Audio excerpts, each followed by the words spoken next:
Hey, how are you today? It's Brian from Snowwalker Bushcrafting. Well, all winter I've actually been hoping for a substantial snowfall so I can actually show you winter loadout and a couple of different tricks and things like that, but it's just not going to happen. I just got back from Lake Placid. They had 2 inches of snow on the ground. It was really bitterly cold up there. The camera wasn't working, so I really couldn't do any filming. But today we're going to have a little woodpile discussion. I want to take you through, show you my winter loadout for the backcountry. And when I say backcountry, I'm talking about higher elevations. Places like Lake Placid, Saranac Lake, the Adirondack Mountains, where I usually go. So when we come back, I'm going to show you what we got here, how it all comes together, and a couple things that I always take when I'm in the backcountry. So sit tight. Okay, so we're back. And this is basically the contents of the pack that I carry as far as equipment. I will go through them. Alright, and I will show you what this is, show you my loadout. Now just remember, this does not include the clothing that I was wearing for the outing. Okay, that'll be on a separate video. So let's just jump right on in. It's not much different than my basic kit, with a few exceptions of some additions, and we'll go into that. Alright, so the first thing that we're going to basically go through are my tools that I would carry in the kit. I'm carrying my knife, of course. You'll always have a knife on you. A saw. There is a Baco saw in here for right now. If I was going out, definitely, and I knew that I was going to process a lot more firewood, which you will in the wintertime, and I plan to stay for a few extra hours or maybe an extra day while I was out there at a camp, I would take a buck saw blade and I would fashion a buck saw, or I actually have a folding buck saw. I just forgot to bring it out, so I would have that. I also have myself my Wetterlings, 19-inch.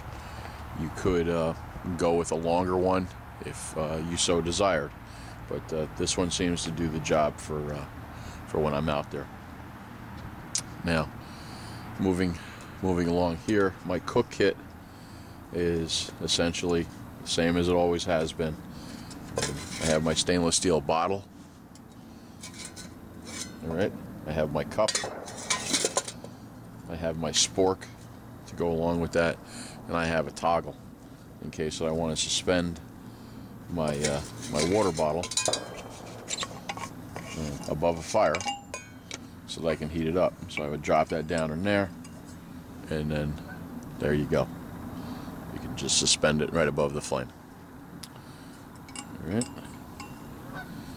The other tool that I would actually carry is a Leatherman tool, which is on my belt, right along actually with my knife, of course. Moving up top here, I do have a first aid kit. I tend to carry one in the winter time more often than not. This is in case I get really bogged down or something like that, and I don't have any chances to get at some medicinals and things out there. This does come in handy. Some guys do, some guys don't. Again, this is all about what works for you. What I'm showing you here today works for me. So just keep that in your mindset, that when you're designing your kits, it's what works for you. Okay? Now, moving over here, we have our bandanas. We know what they're used for and what they are good for. In my navigation department and my signaling, I have my compass. For signaling and light nighttime illumination, I do have a headlamp. All right. Now, as far as my combustion, all right, you may think it's a little bit overkill, but I don't tend it to be overkill, especially in the wintertime if I need fire. All right. So I have my Strike Force and my fire kit, and I'll just briefly go over that because I do have a video with my fire kit. But I have a magnifying lens, I have a Bic lighter, I have mini Inferno discs for definite surefire. I have a backup reserve kit, which is filled up with jute twine, fat wood, some tinder quicks. There's a surefire in there, or a wet fire, I'm sorry. And my flint and steel kit, again, redundancy. That all fits in a dry bag, small dry bag. So now let's move on to some cordage. Cordage, I have 30 feet of paracord right here, followed by my bank line. I have a roll of duct tape. All right. I have here a collection of bags. All right. And in this collection of bags, I have drum liners, plastic bags, clear plastic bags for collection of items. I do have my 4 tent stakes. You probably would not be using these in the winter time. You're probably going to be cutting logs, and you're going to be sinking them in the ground, covering them with snow. But I do have them, just in case. 3 bungee cords, which I carry, obviously, to make my 5-minute shelter. Or for trap engines, things of that nature. Now, again, you may think that this is overkill, but this works for me for my cover and my shelter. And what we got here is I have a poly tarp with a ridgeline in it. Okay? I carry 2 emergency space blankets. All right? This way, okay, when I make my raised bed, as long as I can, with some squaw wood or whatever else I find to get myself up off the snow, I would lay this down here, okay, reflective side up, obviously. I'm going to put my sleeping bag down. All right, I'm going to put this one over the top as well. And then I would take this other one and go over the top. This way, I basically create myself in a little bit of an oven, per se. All right? Now, without a doubt, I will carry this in extreme winter time, and that is my military sleep system. All right? I'm not going to be cold. If you think that you're going to go through the winter time in the Adirondacks in a wool blanket, unless you have a ton of firewood, and you get it rather quickly, it's going to be a really tough night. Okay? That's why I go with this, for just those emergencies. When you're dealing above the tree lines and things of that nature, you could get 8 inches, 9 inches of snow come down on you in 10 minutes. And all the wood that you saw that was on the ground, you're not going to find. Okay? Or you're going to be very limited in the firewood that you find. All right? I'm going to carry this for the weight. Okay? Between the tarps, the space blankets, and this, I should be able to make it through a night without any problems. Okay?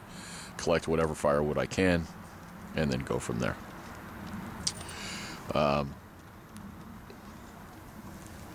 Now, if you look here, all that gear is contained within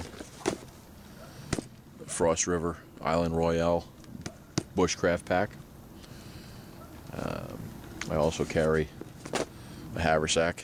This is in case I want to just drop this pack and go out for a scout, pick some tinder, or things of that nature. So, last 2 things that I want to discuss that I actually add to my kit are, I feel, very essential if you're in the backcountry and there's a lot of snow. These things help you create a shelter. Okay, they also help your travel. Okay, they may make it so that you can get to where you need to get to a shelter, get back to your truck, whatever. Okay, you may have to go help somebody. In the Adirondacks, there is a rule when you're in the backcountry that you have to have snowshoes, you have to have backcountry skis, one or the other when you hit the trails up there. I've just adopted it. I'm just very used to it. Whether or not I carry them or I wear them at the time, it doesn't matter. They're with me. All right. So I take one of two pairs of snowshoes. All right. I like to be a traditional snowshoer. I do have modern high-tech snowshoes. That's for when I'm going way above the tree line. I'm doing a little bit of mountaineering and I have to have crampons and things of that nature. If I am in a low-lying area and I'm walking where there's not a lot of obstructions, it's not heavily wooded, then I will use a Huron snowshoe. Okay? Has a long tail. Okay? If I am in a heavily wooded area, I will use a bear paw. Okay? And that's what this is. Alright? It all depends on where I'm going when I'm in the Adirondacks. The last thing, which is very imperative, is a shovel. Okay? You can carry one of those little army shovels if you want. I'm not saying that they're bad. Okay? If you need to make a Quincy hut or a Quincy trench, or you need to make a snow cave, okay, if you don't have a shovel, it's tough going. It really is. If you don't have snowshoes, it's going to be tough going too. At least you could use the snowshoes to help move snow. All right? These are not that much money. Okay? They're telescoping. Okay? As you can see, they weigh virtually nothing. Okay? Do they add weight to your pack? Yes, they do. Okay? I'm not going to lie to you. All right? This seems like it's a very, very heavy pack, and it does tend to go on the side of heavy, but I will take that weight to ensure the fact that I have the equipment that I need when I'm out there. There's not much of a difference in the equipment aspect of what I carry, okay? But the different aspect of it over everything else is that the gear is larger, okay? So it's not necessarily more. I didn't just throw in a bunch of extra stuff, okay? It's just that it is larger, all right? So that's my winter loadout, usually when I'm in the backcountry, especially up in the Adirondacks. Please, again, the only person that can decide what is good for their own self and their own kit is you. These are just suggestions that I throw out there. If you like them, try them. If you don't, don't. All right? This works for me. This system works for me until I can come up with a better system. So, in the next video, I'm going to go through and I'm going to show you some of the clothing that I was wearing while I was up there. You're probably going to think twice about that as well. You know, a lot of people tend to lean towards technical things.